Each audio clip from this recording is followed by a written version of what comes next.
No tema de hoje nós temos Morcegos Cérebros de Vênus e o que havia na caixa de Sandora.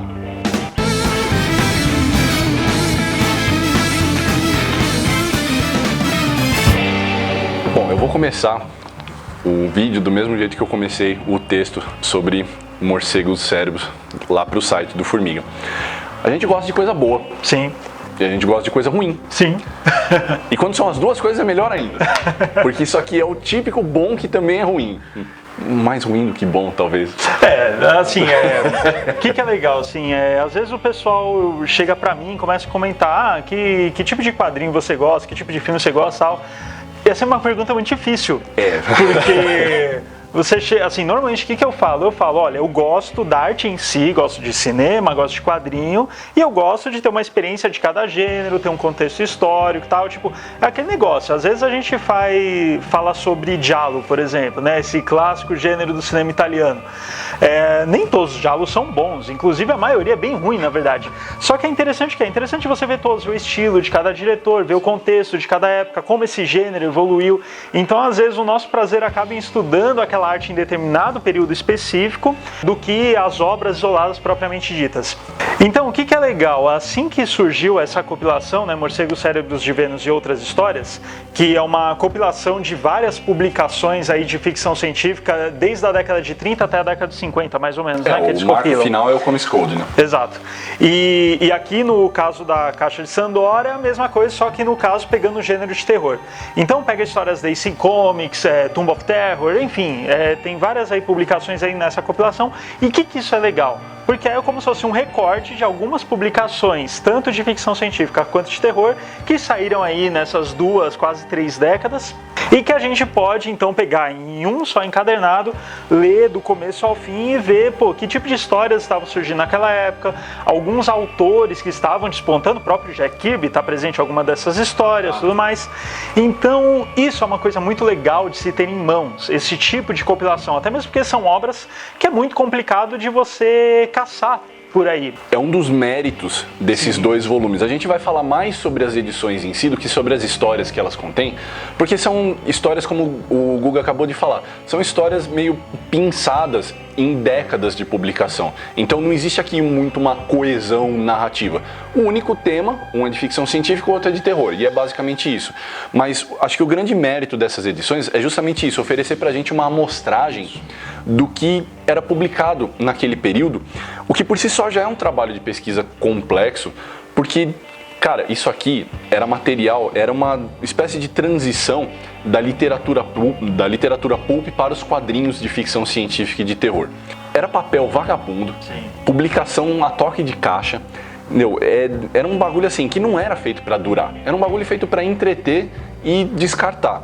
Então, você tem um volume de publicação que é imenso. Os próprios autores, eles colocam aqui num breve prefácio que eu sei que os Morcegos Cérebros são 31 histórias, eu não lembro mais ou menos quantos são de Sandora, é mais ou menos a mesma coisa. Mas essas 30 histórias, por exemplo, do Morcego Cérebro, foram pensadas no meio de 30 mil.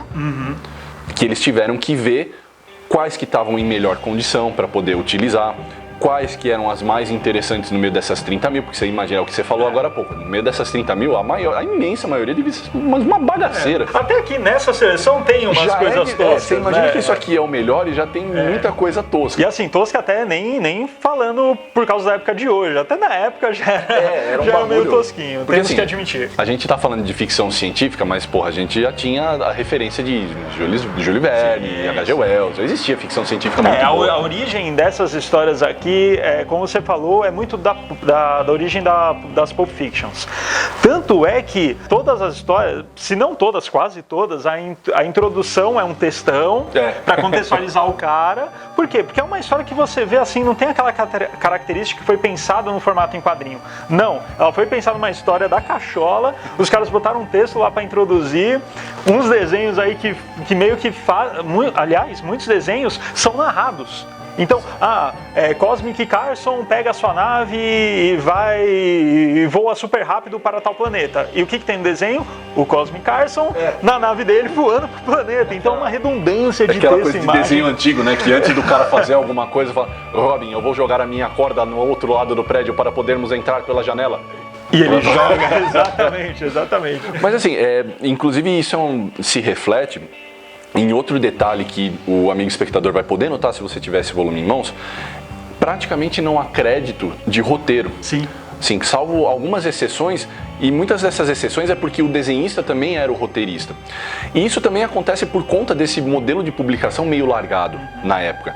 Porque esses caras, eles não estavam produzindo quadrinhos autorais. Esses caras escreviam as histórias, eles vendiam para a editora, tiravam centavos de dólar por cada história que eles escreviam, e o bagulho passava para a mão de um desenhista e era publicado.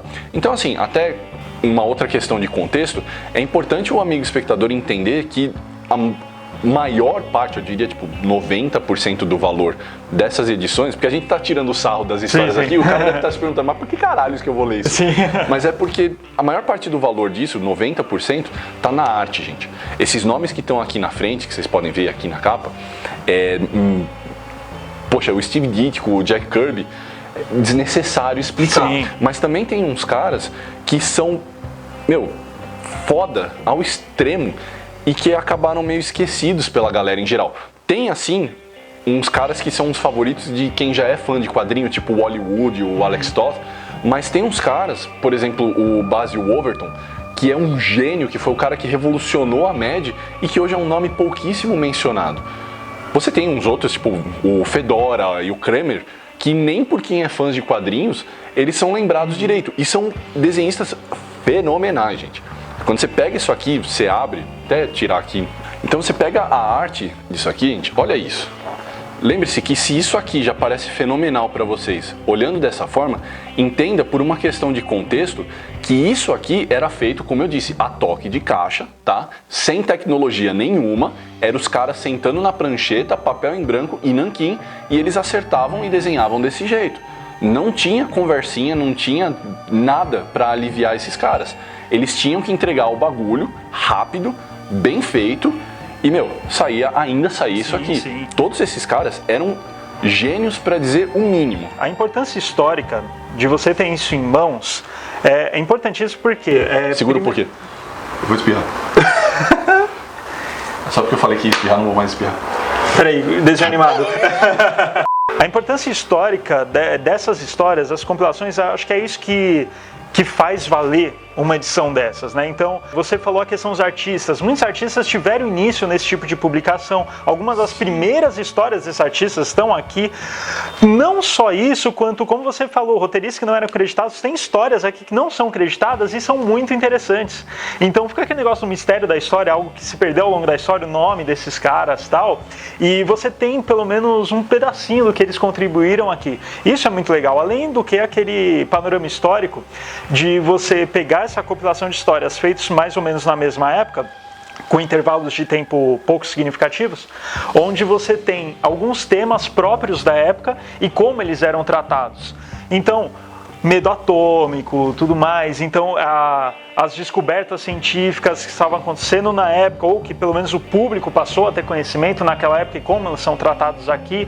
Existe até algumas pinceladas num temas bastante avançados, como, por exemplo, aqui no Sandora, você tem umas pinceladas em temas como, por exemplo, ecologia.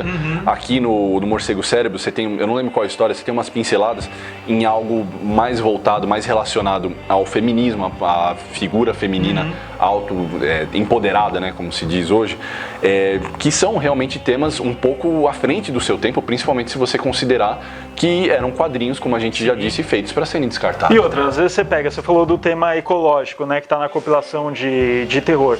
Você pega depois de anos, depois de décadas, o Alan Moore fazendo o Monstro do Pântano. Exato. Sim. E você tem algumas, assim, provavelmente o Alan Moore tem um conhecimento de alguma das histórias, até usou como inspiração, mas assim, você vê alguns espermatozoides disso daí aqui, né? Com alguns certeza. óvulos aqui também, porque é claro que eles não pegam esse tema ecológico, outros temas que a gente viu nos quadrinhos anos depois, né, com a profundidade que teve depois, a complexidade, mas pelo caráter de publicação, é muito interessante. Do mesmo jeito que a gente já falou num podcast sobre a fase do Lanterna Verde com Arqueiro Verde, do Dennis O'Neil e do Neil Adams, que assim, poxa, uma publicação que era voltada para um público mais infantil e tratava de temas de uma maneira muito interessante.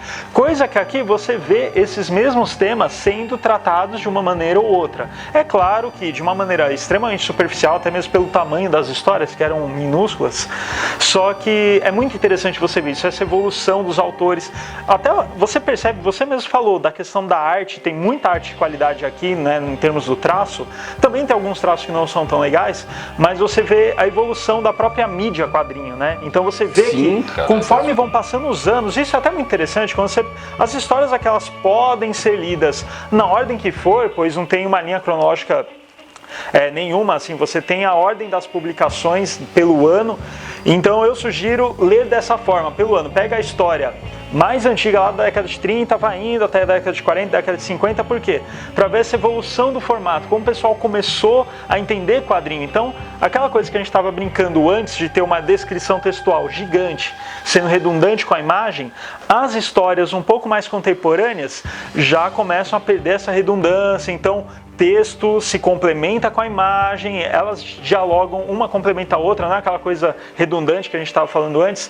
Então, isso é uma coisa muito legal, né? Eu fiz aquela de 90% do valor disso aqui é o valor artístico, outros 9% são o seu valor histórico. Sim. Porque realmente é um recorte, não é nem tão difícil, porque eu sei que, eu me lembro que acho que são meia dúzia de histórias só, dessas 30 de cada volume, que fazem parte desse período da década de 30. A outra, a maior parte, já na década de 50, já mais dentro daquele período do horror atômico e tudo mais. Assim, até como uma questão de referência para o amigo espectador, basta você entender que muitos desses caras que estão trabalhando aqui são parte embrionária da EC Comics, qual nós fizemos um vídeo, tá aqui no card, vocês podem procurar, ou então do nosso podcast sobre quadrinhos da Era Atômica, do qual nós também falamos bastante. Então assim, lá no podcast não dava para você ver imagens, no DC Comics a gente se concentrou na história da editora. Então nesses volumes aqui, você pode ter uma amostra daquilo que nós estávamos falando, você pode ver, ter em mãos um pouco daquilo que nós estávamos falando e entender a importância histórica desses quadrinhos. E, cara, é o que você falou, isso aqui inspirou muitos caras que ajudaram a definir os quadrinhos como arte. Essa parte de quadrinho de ficção científica influenciou o Moore e o Morrison. Essa parte de quadrinhos de terror, tá lá tudo que o Gaiman fez, todas as histórias dele são, lógico, 200 vezes melhor, mas assim, o embrião tá aqui. E é importante lembrar que todas essas histórias sobreviveram a completa degradação, falta de manutenção e tudo mais. Essas edições que estavam arquivadas estão muito mal arquivadas. As cores perderam completamente assim, a sua orientação, mas assim, muitas narrativas perderam página. Assim, são 30 mil histórias, mas não são 30 mil histórias plenamente preservadas. E corre-se o risco ainda de muito disso se perder.